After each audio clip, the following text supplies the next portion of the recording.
السلام علیکم دوستو، امید کرتا ہوں آپ سب لوگ خیریت سے ہوں گے۔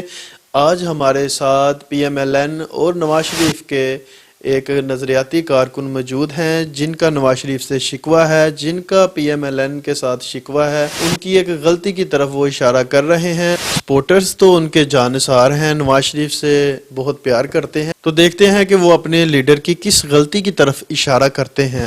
ہمارے ساتھ موجود ہیں محمد اشفاق ساگر، ہم ان سے پوچھتے ہیں کہ وہ کس غلطی کی طرف اشارہ کرنا چاہتے ہیں۔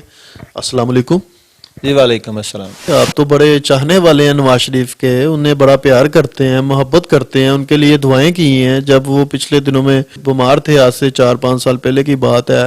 تو کون سا ایسا مسئلہ ہے، کون سی ایسی غلطی ہے جس کی طرف آپ اشارہ کرنا چاہ رہے ہیں؟ جی الحمدللہ آج بھی میں میاں نواز شریف سے محبت کرتا ہوں۔ میرے والد صاحب میاں نواز شریف سے بہت زیادہ محبت کیا کرتے تھے، وہ پکے نون لیگی تھے الحمدللہ۔ نواز شریف صاحب کے لیے آج بھی دعائیں کرتے ہیں کیونکہ وہ پاکستان کی بھلائی کے لیے پہلے بھی بہت کچھ کر چکے ہیں، تو اب بھی ہمیں ان سے بڑی امیدیں ہیں، لیکن شکوے اپنوں سے ہوتے ہیں، غیروں سے یا دشمنوں سے نہیں۔ تو وہ کون سی ایسی وجہ بنی ہے، کون سی ایسی غلطی ہوئی ہے جس کی طرف آپ اشارہ کرنا چاہتے ہیں؟ ہمارے جو ناظرین ہیں وہ بھی جاننا چاہتے ہیں، ذرا اس کی وضاحت کیجئے گا۔ دیکھیے، خوش آمد سبھی کرتے ہیں اپنے لیڈرز کو، تو میرا خیال ہے خوش آمد کرنے والے جو ہے نا وہ بھلائی نہیں کر سکتے، وہ کیونکہ غلطی کی نشاندہی کرنے والا مخلص دوست ہوتا ہے۔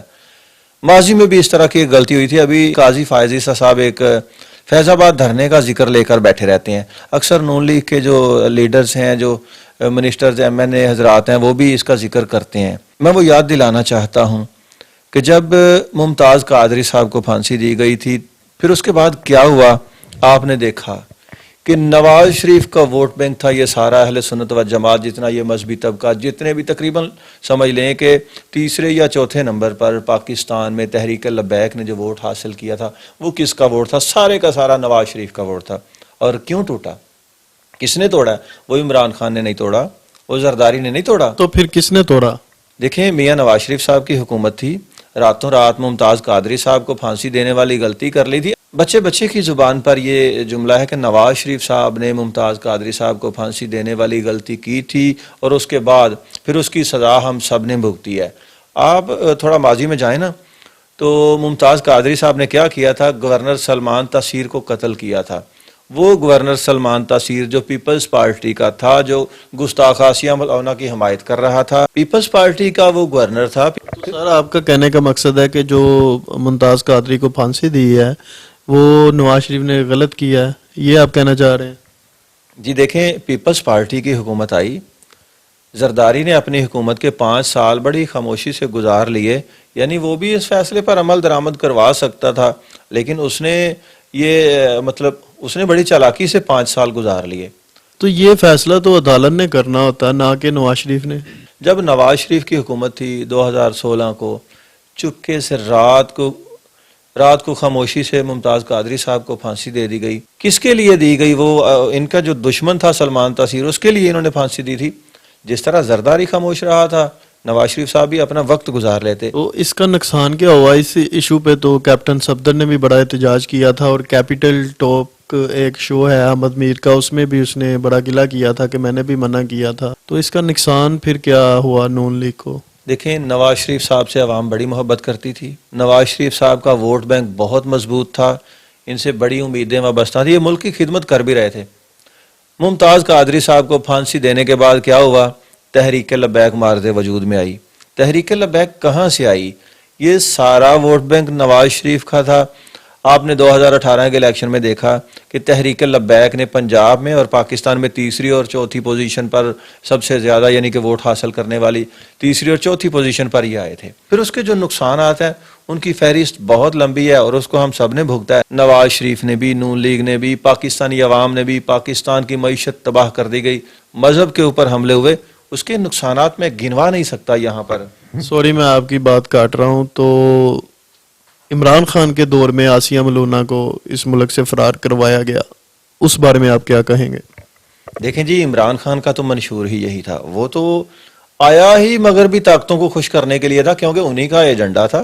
آپ حکیم سعید، ڈاکٹر اسرار احمد صاحب کو فالو کریں تھوڑا ماضی میں جا کر، وہ تو انہی کے لیے کام کرنے آیا تھا، انہی کی انویسٹمنٹ پر یہ پاکستان میں لانچ کیا گیا تھا، اس کا تو منشور تھا۔ تو یہ ایک الگ ٹاپک ہے. تو اب آپ اس بات کی وضاحت کریں جو آپ کہہ رہے ہیں کہ وہ غلطی کرنے جا رہا ہے. وہ کون سی ایسی غلطی ہے وہ ہمارے ناظرین جاننا چاہتے ہیں. آپ اکثر یہ خبریں سن رہے ہیں نا، قاضی فائز عیسیٰ صاحب جب سے چیف جسٹس بنے ہیں وہ بھی ذکر کرتے ہیں، نون لیگی اکثر جو لیڈرز ہیں وہ بھی ذکر کرتے ہیں، وہ فیض آباد دھرنے کا جو کیس ہے اس کو لے کر بیان بازی کرتے ہیں. اب اگر فیض آباد دھرنے میں تحریک لبیک کو ٹارگٹ کیا گیا تو تحریک لبیک ایک مرتبہ پھر اپنے پاؤں پہ کھڑی ہو جائے گی، پھر سے نواز شریف کا ووٹ بینک ٹوٹے گا، نواز شریف کا ووٹ کم ہوگا اور اس کا فائدہ پھر سے پی ٹی آئی کو جائے گا اور ملک کو، قوم کو نقصان ہوگا. تو اگر فیض آباد دھرنے پہ نون لیگ کوئی بات نہیں کرتی تو اس کا فائدہ کس کو ہوگا؟ میں بہت سارے ایسے تحریک لبیک کے سینکڑوں ہزاروں لوگوں کو اب تک دیکھ چکا ہوں کہ جو یہ جان گئے ہیں کہ ہم نے 2018 کو اپنی ایک الگ پارٹی بنا کر اسے ووٹ ڈالا تھا، دراصل وہ ہم نے نواز شریف کا ووٹ کاٹ کے اس کو کمزور کیا تھا اور عمران خان کو حکومت ملی، پھر عمران خان کے سڑکوں کے اوپر تحریک لبیک والوں کو سیدھی گولیاں مروائی، ان کو شہید کروایا اور جو کچھ ہوا وہ تو سب آپ کے سامنے ہے. اگر یہ تحریک لبیک پھر سے کھڑی ہوتی ہے تو اس کا فائدہ عمران خان کو ہوگا.